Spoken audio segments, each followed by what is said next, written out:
Should your small business plan include federal income tax evasion? Your small business plan is sure to include strategies to increase your bottom line small business profits. The small business plan probably involves ways to minimize tax payments and maximize tax deductions. The Internal Revenue System exists for the sole purpose of bringing in revenue for United States government operation. The U.S. Congress decides on changes to the tax code. Annually, individuals and corporations fill out IRS tax forms so they can pay taxes in accordance with the tax code rules and regulation. Can the federal income tax be avoided? Businesses and high-net-worth individuals rely on accountants and CPAs for tax-saving tips. There are many legal tax deductions that will reduce the tax burden. Every new piece of tax legislation means a new deduction, or the closing of a tax loophole. Some people have the option to opt out of U.S. taxation altogether. One Facebook executive has made financial news with this financial strategy and his income tax decisions well in advance of the Facebook IPO. Quote, Facebook company founder Eduardo Saverin is no longer a U.S. citizen, and that move may save the millions of dollars in taxes once the social network's initial public offering takes place, slated for next Friday. Bloomberg reported that Saverin's name was included on the Internal Revenue Service's list, published April 30th, of people who decided to renounce their U.S. citizenships.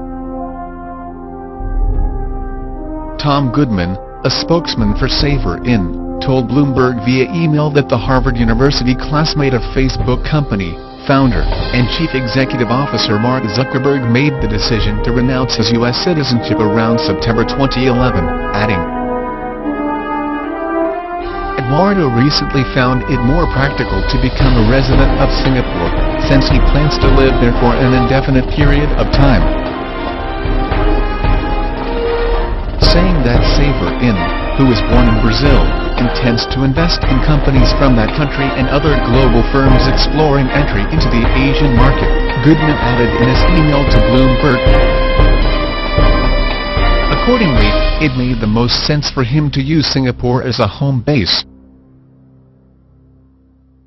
Saverin reportedly owns about 4% of Facebook, and Bloomberg said his stake would be worth some $3.84 billion at the high end of the company's current valuation, pointing out that Singapore does not have a capital gains tax, although it does tax income earned within the country and certain foreign-sourced income. Ruvanesh Yan, director of the International Tax Program at the University of Michigan's Law School, told Bloomberg Saverin will not get off scot-free, as he will still have to pay an exit tax on capital gains from his stock holdings, adding that in cases of this sort, the IRS treats the stock as if it had been sold. Yan told Bloomberg, a very smart idea. Once it's public, you can't fool around with the value. Bloomberg reported that a record 1,780 people surrendered their U.S. passports last year, compared with 235 in 2008, and Richard Weissman, an attorney at Baker & McKenzie in Hong Kong, told Bloomberg, it's a loss for the U.S. to have many well-educated people who actually have a great deal of affection for America make that choice. The tax cost, complexity, and the traps for the unwary are among the considerations.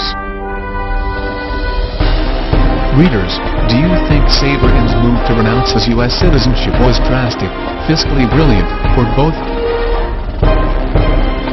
End quote. Article source, Facebook company founder Eduardo Saverin renounces U.S. citizenship prior to IPO. http://llfacblok.com/Eduardo Saverin, citizenship B88632. Why such drastic measures? The federal income tax rates for U.S. businesses are one of the highest among industrialized nations. When you're making lots of money, wealth preservation that is, tax avoidance is a good strategy. When time came for LeBron James to leave the Cleveland Cavaliers, there was speculation of where he would go. State income tax rates were a consideration. Since Florida has no state income tax, it seemed pretty obvious where he would go. By LeBron James signing with the Miami Heat, he gets to keep more of his money. Is it good financial management to avoid income taxes? Yes. There is only two ways: to increase your profit, increase revenue, and reduce costs. In the new economy, it is the best practice and good business to cut out any unnecessary cost. The term income tax evasion has a bad connotation. It seems like you're playing financial strategy games with the IRS and the systems of taxation in the United States. But it can be done as part of the financial strategy set forth in your small business plan. And tax avoidance can be done legally. You have to move out of your comfort zone. If you're willing to move out of the United States, you have new options for financial management. There are two certainties in life: death and taxes. But the amount of federal income tax you pay can vary. Consult your accountant/CPA/financial advisor. Work your small business plan and do whatever you can to reduce your federal income tax burden. Is financial management an issue for you? Want to get your business finance and federal income tax records in order? Click the link below to see how one of the QuickBooks family of products can help to your small business success. Noble Finances, accelerating cash flow. Sandra Noble, President, 404-374-3384. Noble Finances is a division of Noble & Associates Consulting, Incorporated.